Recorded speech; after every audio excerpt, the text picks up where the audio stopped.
Los Angeles police officials have admitted to killing the wrong individual when they were pursuing a carjacking suspect. Now, the suspect that they were pursuing was Robert Alexander. He allegedly pulled a gun on a person who was about to get into his Honda Civic. He then is accused of doing a carjacking, and then he led authorities on a chase. Now, while cops were looking for him, apparently they got a 911 call from an individual who reported a man who was lying on the front yard of someone else's home. The person who was lying on that front yard was Donnell Thompson, and cops mistook him for the carjacking suspect. Now, they say that they showed up to the scene and he was very close to the description of the criminal that they were pursuing, and they kept trying to get his attention, but he wouldn't wake up. So as Los Angeles County Sheriff's deputies searched for Alexander, they found Thompson and mistook him for the carjacking suspect, shooting him dead. The Sheriff's Department initially characterized Thompson, 27, as a second suspect in the carjacking, but on Tuesday, sheriff's officials corrected themselves, saying he had nothing to do with the crime and the assault on the deputies. Sheriff's officials said Thompson was unarmed but did not follow deputies' orders when they found him and may have reached for his waistband, of course, as he ran toward an armored vehicle. Deputies used less lethal weapons as they tried to subdue him, but Thompson was shot when he charged toward them, officials said. Now, let me be absolutely clear about something, and this is not something based on my analysis. This is based on what the cops have said themselves. They said that they were in an armored vehicle and that Thompson did not pose any type of threat to them as a result of them being in an armored vehicle. However, they were concerned that he might hurt some of the neighbors in the area, which is why they decided to shoot and kill him. Now, his family came forward and, of course, is outraged by this because he has no criminal record. He was attending classes at a local college for, people who have mental disabilities. And, he's described as a gentle giant. He's never done anything wrong. Right now, it's kind of unknown why he was laying in someone's front yard. But again, another case of an unarmed person getting shot and killed, even when cops have admitted that he did not pose an imminent threat or an immediate threat to them. By the way, the reason why they specify that is because they were undoubtedly not in threat of this person. Like, they themselves weren't in harm's way.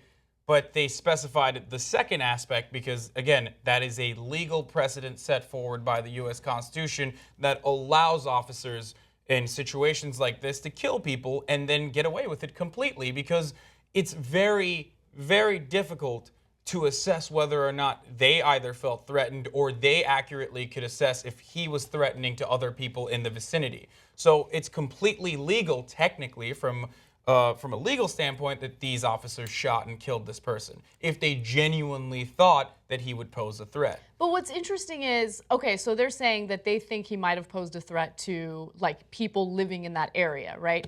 Yeah, because he's a big, scary black man. That's what it is. But they have, that's the thing. Okay, so I think one of the biggest issues with these stories is, what's the definition of imminent threat, right? Like, what do we classify as an imminent threat? Is it someone who shows that they have a weapon, a lethal weapon? Is it someone who you suspect might maybe have a lethal weapon? Like, do you just shoot because someone might look like they're reaching for their waistband? By the way, in every single story, everyone's reaching for their waistband. Yeah. And also the worst part about this, and I can't even breeze by it without mentioning it, is that originally they said he's a second suspect. Yeah, they lied about it. No evidence. And immediately it's so disgusting that police departments, instead of owning up for it, even though they inevitably did, their first reaction is always like, oh, he was a suspect. He was a suspect. We shot him because he was either an imminent threat to others or he was a suspect. Like, why are you tarnishing the reputation of a man you've already murdered with your weapon when you have this constitutionally protected... You know why? Because it works. Because it works. It works. Like, every time I get into a discussion with someone who sees these issues as black and white, and I'm not talking about race, I'm talking about the simplicity in which they approach these situations, they always summarize it as, well, it's up to the cop. I mean, do you want the cop to go home to his or her family that night? Of course I do, but we're not talking about situations where the person is found to have a weapon. We're not talking about situations where someone poses an imminent threat, right? You're simplifying it. And usually they'll paint a really dark picture of the victims as if they're all violent criminals, when in a lot of cases they're not. In a lot of cases, they don't even have a criminal record. Yeah, and that's something that I would like to point out about this LA Times article that we're referencing, is that I think they did a really good job from the jump, just saying that Donnell Thompson was a fan of Michael Jackson, the Los Angeles Lakers, attended classes. He was not a criminal. Yeah. Okay, and I really, really didn't like the early police reports, as you point out, Hasan, saying that he was a second suspect, speculating on what he was doing, why he was lying. It's not a crime to lie down.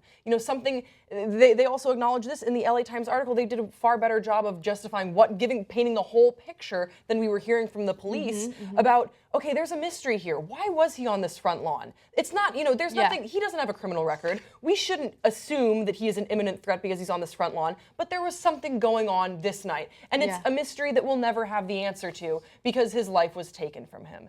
And I think that's what really infuriated me about this story, was that there's all this misinformation that was fed to the media, and it took the journalists at the LA Times to sort through all of this so that we could report on it in a responsible way. And that's frustrating that we can't trust law enforcement to report what happened. Yeah, you are absolutely right about that. And look, it's each side is going to want to protect themselves, right? So it doesn't surprise me that the cops will change the narrative in order to justify the shooting. I mean, they shot and killed someone. But you have to look at the bigger picture, right? So this is one of 3 shootings, I believe, that's happened. 3 shootings of unarmed men. Of unarmed men in the weeks. LAPD in the last 2 weeks. So let me give you more information on that. Let's go to graphic 10. The incident is one of 3 in which deputies have shot unarmed men in the last 2 weeks, as we mentioned. William Bowers, a homeless man, was riding his bicycle in Castaic on August 2nd when sheriff's deputies tried to stop him. He fled on foot, and a deputy opened fire, fatally striking him in the torso. Okay, so some witnesses said Bowers was reaching for his waistband, according to a sheriff's official.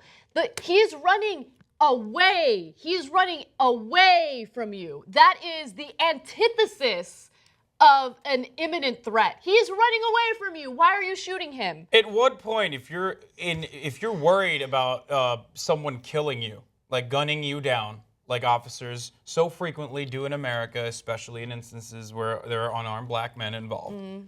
At what point do you think someone goes, oh man, I'm running away from these officers, but I'm going to go reach for my waistband for my weapon and shoot a couple civilians on the way? Like, what? I don't get it. How can you logically defend that position? How can you logically say that he was posing an imminent threat to the people around him? There's another case. This is, again, one of the other shootings in the last 2 weeks in, Los Angeles County. On Sunday, a man fled into a house in Lenox after he was caught painting graffiti. He survived after a sheriff's deputy shot him in the torso as he was hiding in the shower. Well, he's an imminent threat. He's hiding in the shower. You got to shoot him. I mean, he survived, but again, that was a ridiculous officer-involved shooting. Stop shooting people. And by the way, we're not cherry-picking things, okay? These are very serious cases that paint a broad picture of what's happening throughout the country. The DOJ report on what's happening in Baltimore right now, please read that, okay? I mean, you read about the more shocking instances of women getting pulled over for a broken headlight, and then the Baltimore police basically strip searching her in public, telling her to take her underwear down so they can check her anal cavity. I mean, that's the kind of stuff that's happening in the country right now. So it's not a black and white issue. This is not to say all these cops are bad or all these cops are good. It's to say that there are some issues within the police in our country. And so what are we going to do? Are we going to ignore it and allow people to get abused? Or are we going to find a solution to it so it doesn't taint the reputation of all cops? Well, it looks like, there has been in this country an abuse of power. We're seeing it all over the country. So it is now the job of journalists to hold them accountable. That's all. I mean, I don't understand the sort of flack that people are getting for calling out. That's what journalism is. That's what you're supposed to be doing when there is an abuse of power. We act at TYT as the check and balance system. At the LA Times, it's the check and balance system. What the fuck? That's what this nation was founded on. How are people upset about that? Well, I think that real journalism riles people up because it's supposed to be about truth-telling. And when you tell the truth about what's really happening, people get angry. They don't want to be called out. Well, it's also not just that, though. There are people that just don't. There are people that purely don't accept what you're telling them because they have certain biases that that lead them to arrive at different conclusions when they look at something like 63% of Baltimore is black, yet I think 95% of all of the illegal stops that they did, 400 on all 410 instances, they were African American. Like, it's disproportionately targeting the African American community in Baltimore, alongside all the other terrible things that they did down there for years. I know. Look, there are all sorts of biases that play a role in why people want to brush these cases under the rug. But you have to put your biases aside and think about the community as a whole. Think about the safety of cops. Think about the reputation of good cops. Another, widespread issue within the Baltimore Police Department is that cops are so afraid of reporting misconduct because of retaliation. So there were instances of, their colleagues planting drugs on citizens, and they wouldn't report it because they were afraid that they would get reprimanded. And so, look, again, there needs to be a solution to this. This is not to say that cops are all bad. I can't emphasize that enough. You know, the Young Turks has a whole 2-hour show every single day, and you can get it ad-free if you're a member. tytnetwork.com/join. Go.